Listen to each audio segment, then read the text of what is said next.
Hey everybody, it's a Sunday afternoon.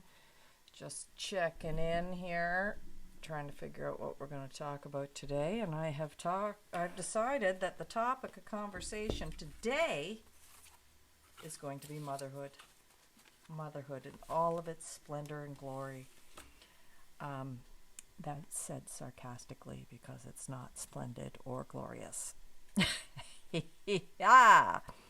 So I've been in and out of relations with men for my entire. Oh, that dog! I'm gonna kill it. Hey, hey! There's nobody here, so be quiet. Um, in and out of relationships with men for most of my, all of my adult life, and even into pre-adolescence or whatever. It's been a long journey. Anyway, I didn't think that I was going to be able to get pregnant because I had avoided becoming pregnant for, I was sexually active from when I was 17, and I managed to stay not pregnant until I was 30. And that was just kind of like an accident. Well, it wasn't really an accident. It was something that I had been wondering about because there was no, prospective permanent man coming around the corner. Sorry, got the vape going here. So anyway, I was seeing this fella. Hadn't been seeing him very long. Anyway, it's too long of a story. But my son, he's now 21, and yesterday was giving me grief for causing him so much turmoil, chaos is what he called it in his life, because of my revolving door, another quotation by my 21-year-old son, revolving door of men. To which I responded, if I was a man doing the same sort of thing, my son would probably be bragging about it, oh yeah, my dad, he's such a stud, he got all the girls. But seeing as I'm a woman, that's just a slutty thing to do, right? It's a slutty thing to do, is to be with several different men. Now, I didn't just randomly sleep with anybody. I was a little bit, yes, there was times when I wasn't all that, they weren't meeting any criteria, but, at that time, I didn't give a shit. I was lonely, whatever, and it's not like I had one night stands. I didn't do that either. Maybe somehow that would have been better. I don't know. But, yeah, some of them were questionable. One of them, my friend started calling Creepy Lee. Creepy Lee was creepy. He was so creepy. The ladies loved him, though. That was the weirdest thing. He really had nothing going for him except he was very confident. Anyway, he was a little bit crazy. He drank too much, smoked too much dope, swore too much around his own children, other people's children. He was out of control, he was trying to run my show a little bit. At one point, I was freaking out at him about something. He looked at me and he was like, I've never had a woman talk to me that way before. Well, you better get used to it, buddy, because I'm not laying down for anybody. That was my message. Oh, yeah, by the way, I'm going to do a little day drinking today, too. This is my first one, by the way. Half of that bottle went to bed last night. Montez Reserve Cabernet Sauvignon 2018. A denomination of origin called Chuga Valley. I don't know where that is. Chile.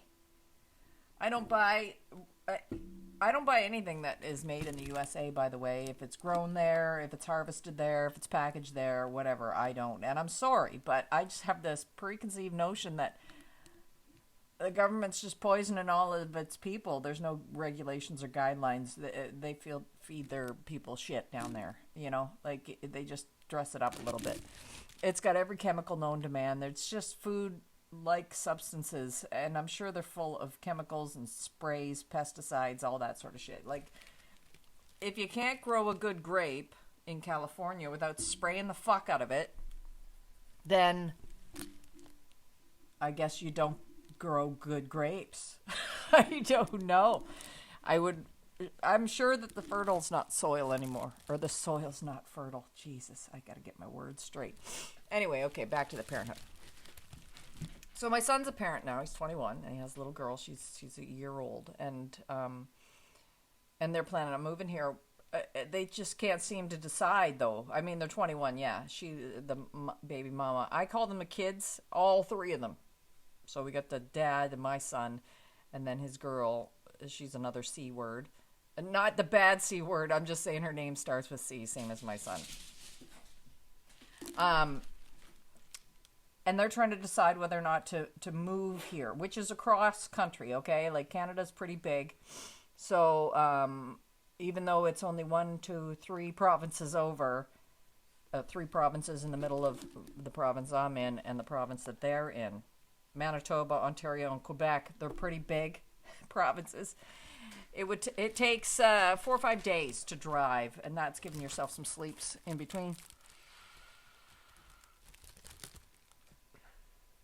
It's been done. I've done it a few times, but it's a long haul, and I would never do it by myself. So the kids are going to fly here after they've made up their mind, but she hasn't told her mom and dad, and they're probably not going to be happy about it. But the thing about it is, it's just, like, they're 21, they have a baby, so what? Like, just pack your fucking shit and get on a plane and come here. You can try it out for 3 months, 6 months, whatever. If you don't like it, you just turn the page. That's it. If you don't like it, turn the page. If you're not getting along with my son and my son's not getting along with you, turn the page. Yes, it's upsetting, you know, if it didn't work out, and if 2 people aren't willing to put all they've got into it, then that's fine. I think my son's kidding himself, thinking he's going to stay loyal and forever with this one particular woman, unless his mindset has changed, and I don't think it has. So we'll just wait and see on that. I don't want to be a pessimist. I wish my son all the best and want him to be nothing but happy. But seeing as he's still blaming me for all his fucking troubles, I can't see him turning out happy anytime soon.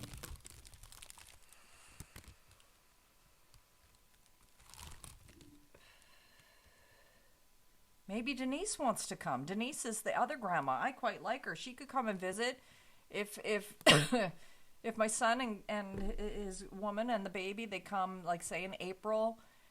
The other grandma's a kindergarten teacher. Come June, she could come out for a visit. There's lots of room. You know, I've been prepping this entire place for more people to be living in it. And here I am by myself, still living here, all alone. So, just for reference, I'm going to find... No, I don't. I'm not going to read it out because it's just stupid. My son says that the reason why his life isn't going according to plan is that because conditioning... I conditioned him to have a chaotic life, apparently, and so now when things... This is what he said. Now that things, when things start to go right for him, it doesn't feel quite right because he's used to chaos, so he just likes to rock the boat a little bit. But, you know what? Get a grip on yourself. You're 21 years old. Yeah, we were all over the map. All over the map at 21. That's just the state of being when you're 21. Is that you don't fucking know whether you're coming or going, if you're shitting or pissing, if you're sitting or standing. Like, you can't figure it out. You can't get out of your own way. Now, when I think back to when I was 21, I was working 2 jobs, going to university.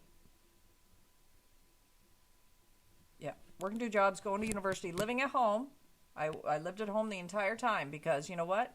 Even though my dad was a miserable prick and I didn't get along with him, it was cheaper to be at home. I could commute to university. It wasn't a big deal, like a 45-minute drive one way. It's fine. I worked at the university, so that's fine. My mother was traveling in that way to go to work anyway, so what's the big deal? Yeah, I lived in my parents' basement. You know, I worked a job. I had my own car. And then when I graduated university, I was 22, and I packed my shit. 22? I graduated in 91, and so I would have been 20, 91, 89, I was 20, 90, 21, 22. Maybe it was 23.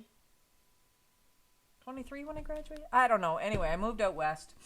The place where my son is now, I packed my shit and I moved out there by myself. Knowing one person from when I had lived there before as a kid.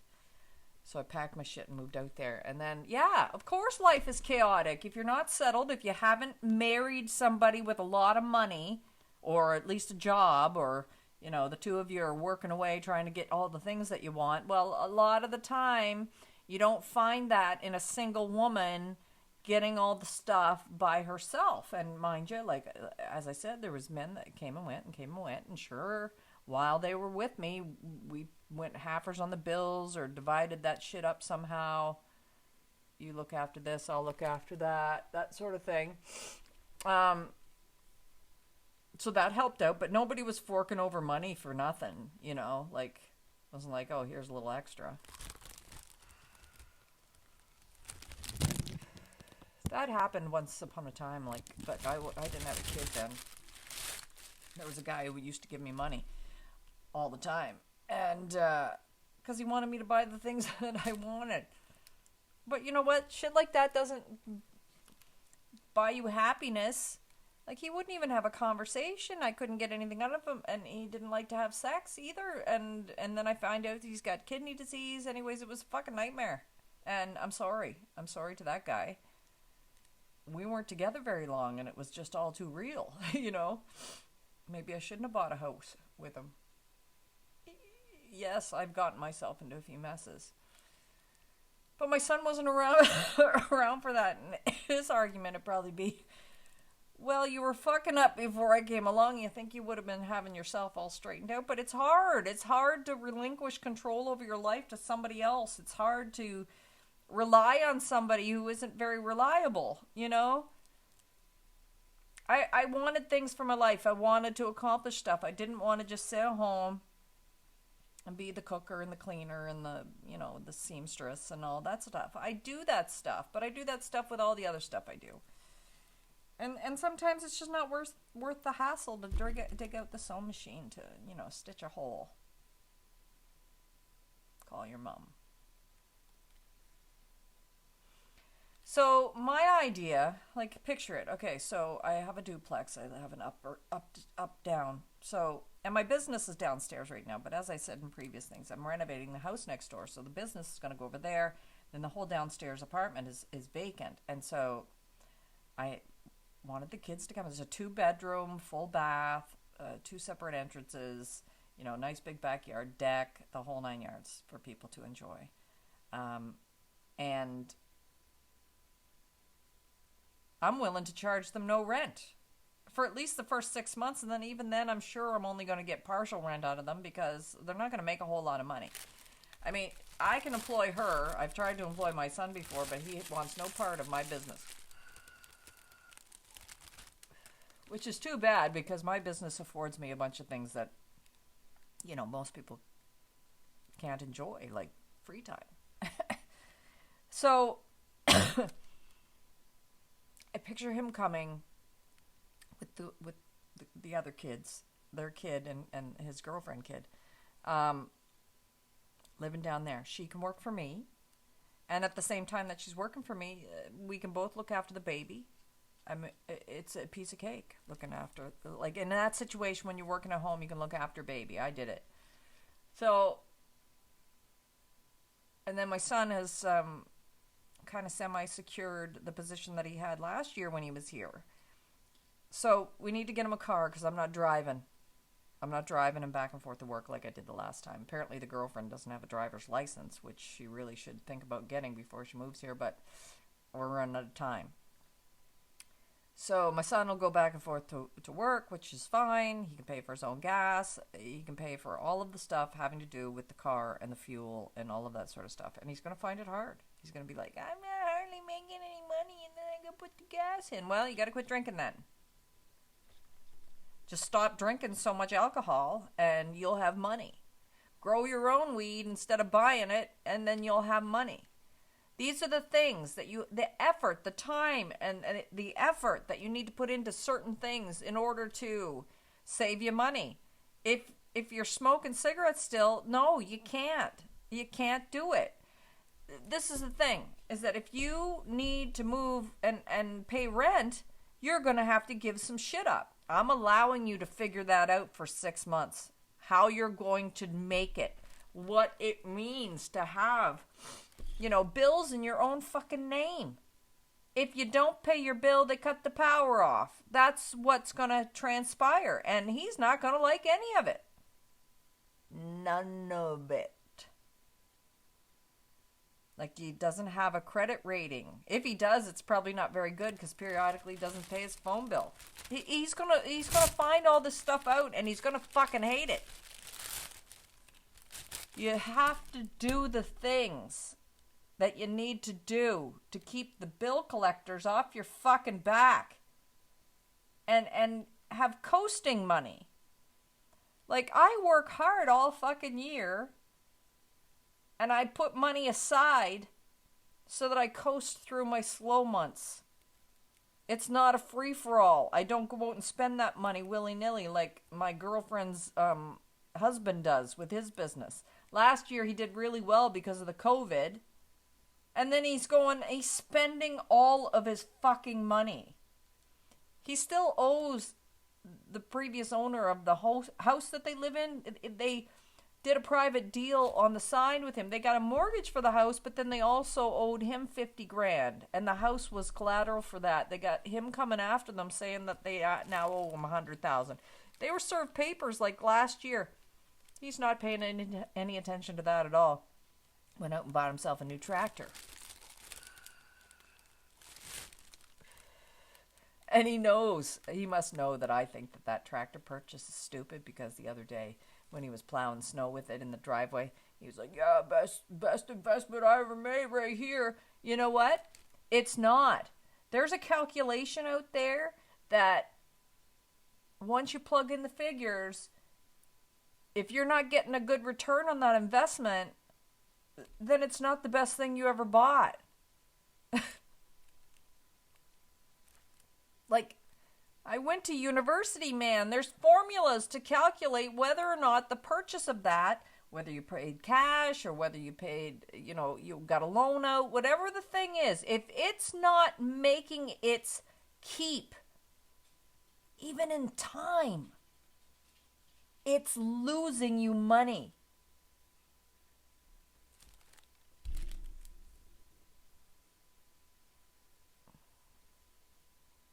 I'm trying to think right now if there's anything that I have that's currently losing me money.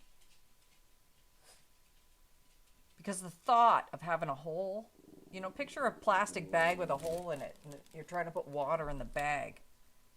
You got to plug the fucking holes. You'll leak money like a sieve. That's what, trips that you don't need to make to the city. That's gas. It costs money. Also wear and tear on tires. You have to pay insurance on your car anyway, but the wear and tear, it's just not worth it. And then your time, because it takes time to drive there and back. And these are things that I factor into everything I do, and people just don't understand it. I try and give my girlfriend shit because she's, wondering how to get money. Well, you got to stop hemorrhaging money before you can get it and hang on to it. If you're just bailing water out of a sinking boat, you got to patch the holes first.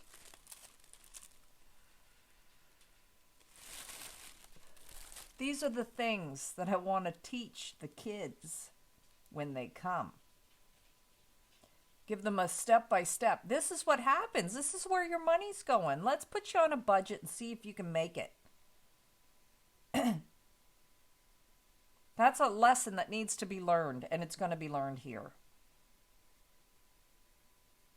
So I am encouraging them just to get on with it. Get your fucking shit together and get on with it. Make a decision. Come on. I'm losing interest in this. I'm just gonna keep on drinking and smoking my dope.